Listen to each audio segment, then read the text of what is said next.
Welcome to Trapping Inc. I'm Rich Mellon. Well, today's show is on lynx. And you've heard me say many times that lynx are extremely erratic, that they're like a stoned out hippie wandering through the bush. And I stand by that. They still are extremely erratic as far as animals go. But there are times when they are telling us something that we have to pay attention to. And today I'm going to show you a couple times that I finally actually listened to what was being said. I paid attention to what was right in front of my face, and I adjusted for it. What's the old saying? Doing the same thing over and over again and expecting different results? That's the definition of insane. Well, today I don't quite go crazy, but we come close. Trapping is the cornerstone that Canada was built on. Brave and sometimes crazy men and women, fueled by the lucrative fur trade, explored and mapped our great nation.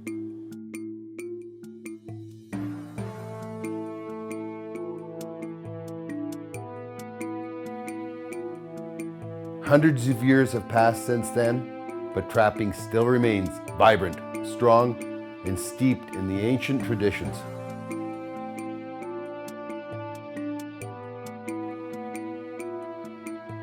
The fur bearers still follow the old paths and live as dictated by thousands of years of instinct.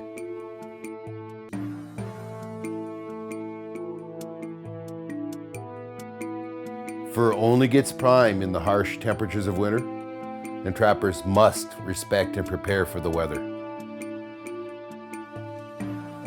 Trapping's past is firmly rooted in history, but today, the gear and techniques have changed. Canada is still known for the best wild fur in the world, and today our pelts are sold on the global market. Our community is large, and our numbers are growing. We are trappers. This is what we do and where we belong. Join us in our adventures. Welcome to Trapping Inc., the face of today's trapper.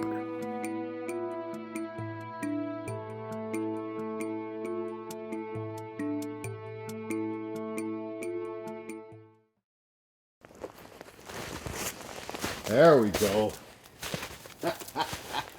Oh my goodness. He's bigger than he looks. Oh yeah, that's a nice cat. Holy cow. Laying there, they always look so small. Let's see what I got here. It's pretty warm right now. Today is the end of, I'm picking up my Marten and my Fisher stuff. There we go. Yeah. That is a nice cat. That's gonna go mid-20s. They always look so small when I drive up on them. Now, this here has got to go down as persistence and stupidity or whatever. I don't know. This is the fourth winter that I have tended this this cubby here, and you can see how terrible it is. How I picked this, I'll never know. It must have been one of those middle of the night ones, because look at this. Look at the snow that's in here. I think there's more snow inside of there, and I keep it shoveled out than there is out here. I don't know why. You know, it's just one of those spots, and there's never been a cat look at it. There's never been nothing, and this cat, you know, come and did the job, and it's got the old style on it here, everything. Like holy cow. Just the thing about your pens is that they're easy to set up every year. You know, they're already there. All you do is toss up a couple sticks, put some lure on, and away you go. And it's got lure on it. Like I say, it's just terrible. And this is the first animal in all that time. Well, now that I've got a winner, I might as well set it up again and get down the road, huh?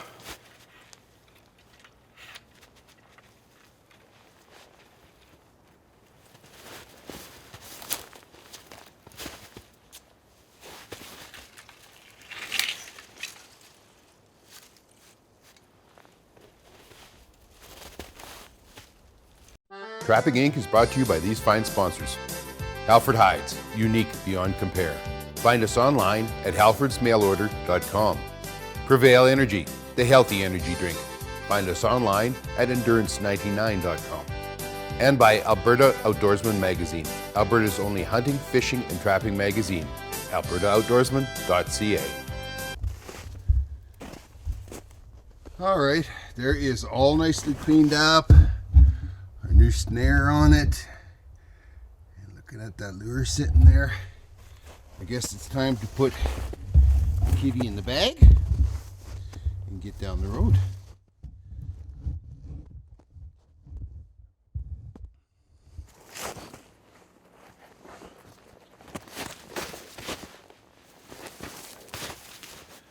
Nice. It's got 3-way feet.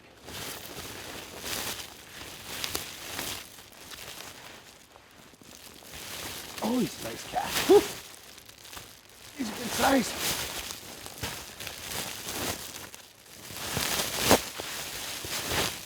The best part is, that's the first cat up here in a couple of years. So that, you know, they're cyclic. They follow the rabbits. There's never been a shortage of rabbits here, but they left here for some reason. Now they've come back. Well, one did anyway.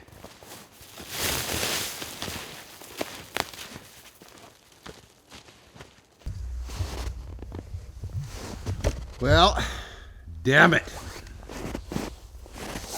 You can see what I got happening right here. There's lots of, turns out, lynx fur and wolf crap. Had lynx, and they ate it up except for the head. Dang, dang, dang. That's a waste. Nice catch and everything. Look at, he hardly tore the pen up even. Shoot. I don't know. I guess I could reset it. I don't know. I'm not sure what.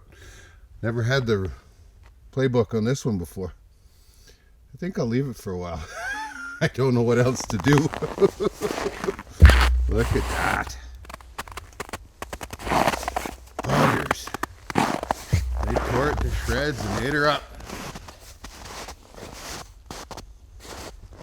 Huh. Terribly unfortunate. I hate seeing an animal go to waste. Alrighty.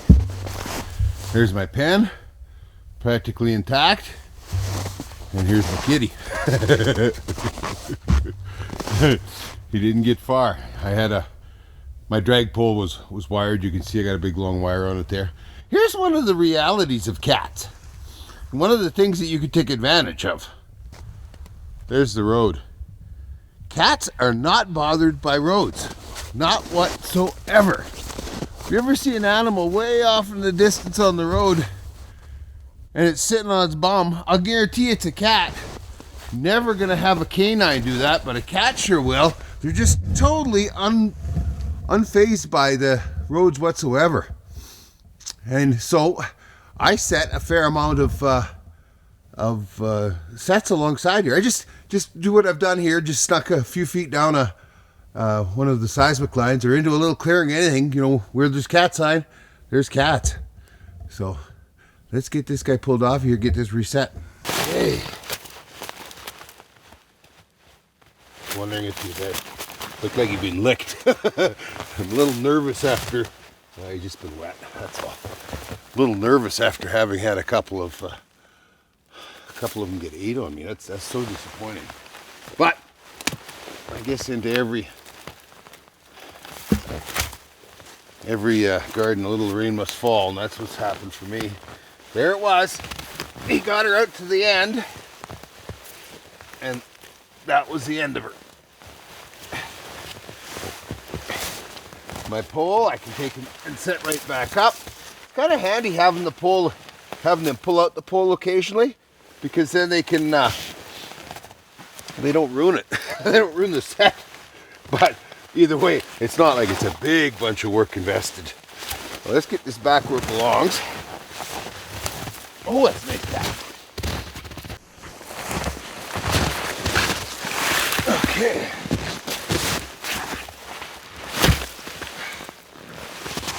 That. Grips are good. Just gonna have to shine this up a little bit. Really too much. I see I ripped my pants.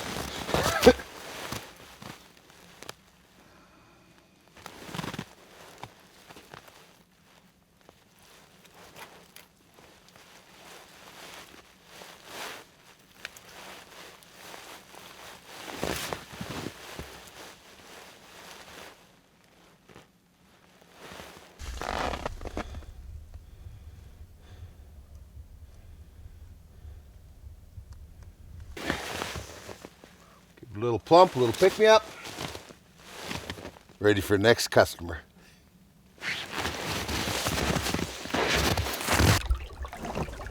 And now for Halford's Trapper's Tip of the Week.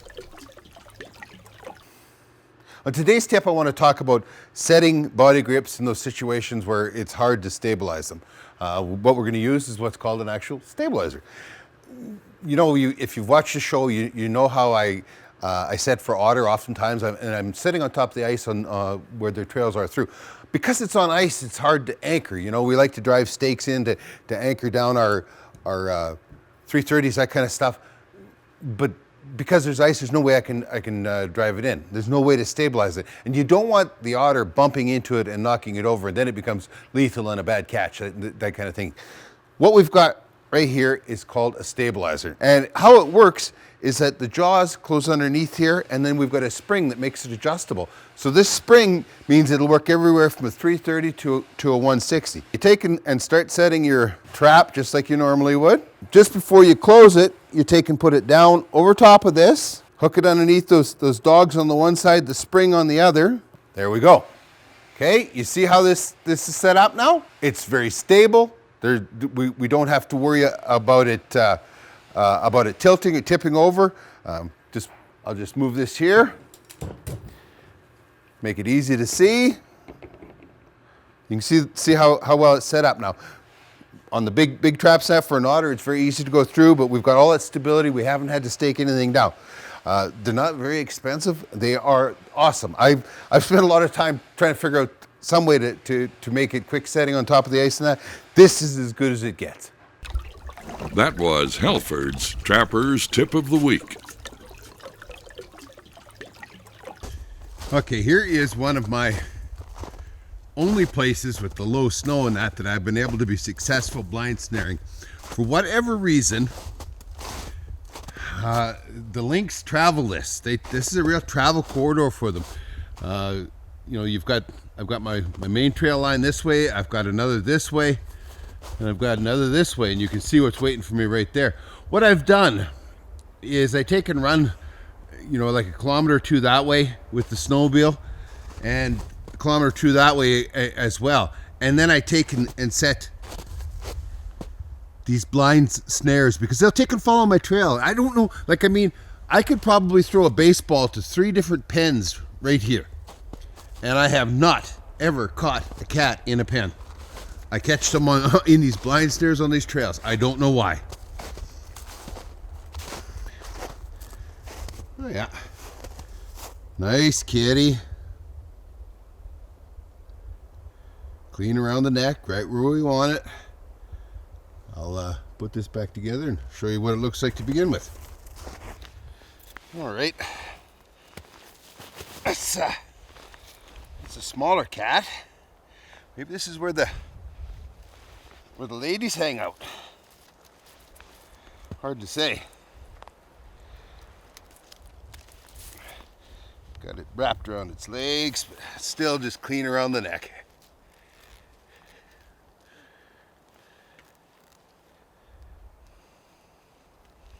Yeah, there we go. It's pretty warm. Got a big Chinook going here. It's the end of January. I catch myself on their toenails so often. Man, they are not a friendly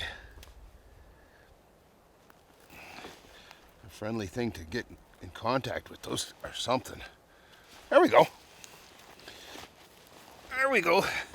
Oh, 18, 19 pound kitty. Nice kitty. Happy to get him. It's it's been a different kind of year. All of a sudden, it's like they're moving, and now there's lots of cats around. Beginning part of the year it was hard to find a cat track, mind you. With the conditions, you can't tell, right? You just can't tell because the snow is so crusty and hard, and it's blowed and drifted, and elephant could sneak across my trail and I wouldn't see it. No, it's not because I'm just blind. I don't know what it is, but mind you, down in the muskeg here, it's really hard to set a good pen. You know, you don't have a big enough tree to keep things clean, and it gets covered in pretty quick. So I could literally throw a baseball to 3 different pens here, and I've never yet caught a cat in a pen. All my cats here have come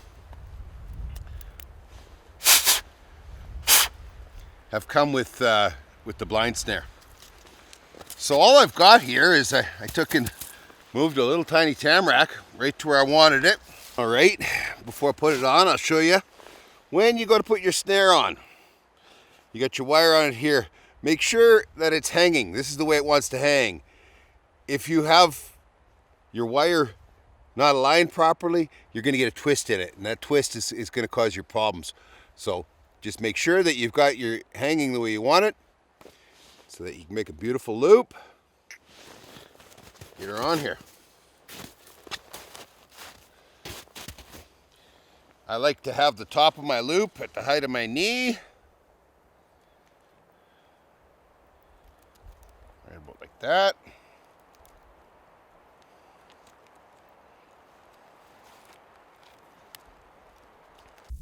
Trapping Inc. is brought to you by these fine sponsors.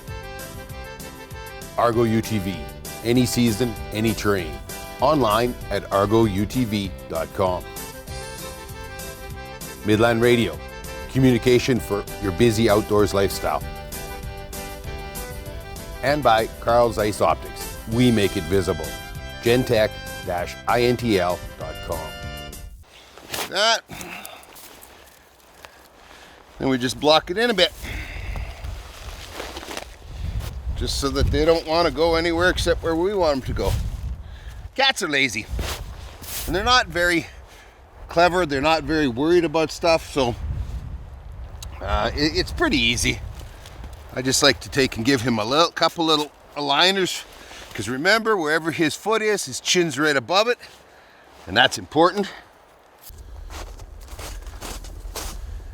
All right, finished and nice.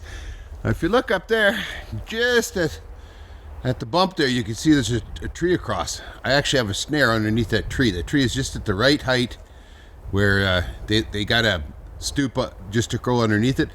Perfect for a snare. And I've got my other snare over here. Take a look at it. These are the kind of places that only, you know, that work.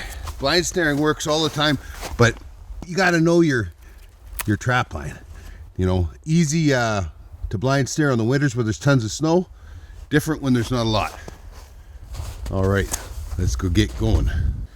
Well, this falls under the auspices of Dummy, You Knew Better. You see this swampy area here I got? Every year there are lynx tracks through here. And every year, I swear, I'm going to set myself another pen here. Been doing this for 4 years, 5 years. Been swearing I was going to set a pen. Well, finally this year I did. And I stuffed it underneath here, and it's a double. So right between those two trees at the back, I had another snare. And I will show you what that looks like here once I get it all set back up. But here is the end result. One very nice kitty. One very nice kitty, and that's as far as they ever get. I've seen some hilarious pictures in that posted up on our Facebook page where the cat has climbed a tree with the snare pole and then succumbed and still be up there. But I've never had that kind of misfortune or luck, whatever you want to call it. This has been my experience. But you know what? You can always toggle them with a little piece of wire to a branch, and that's all it takes. Okay, let's get this guy pulled apart here. why I make my snares with the size I do. I start with a 30-inch piece of 1/16 7x7. And then as far as the lock goes, this here is a slim lock. The advantage of the slim lock, it's not susceptible to freezing rain, which we sometimes have a problem with. I like it in those situations where I'm a little bit exposed, where maybe moisture dripping down or rain or whatever gets on it. When we make these snares, it's really important that we make them large enough so that the cat doesn't mind shoving his head in the snare.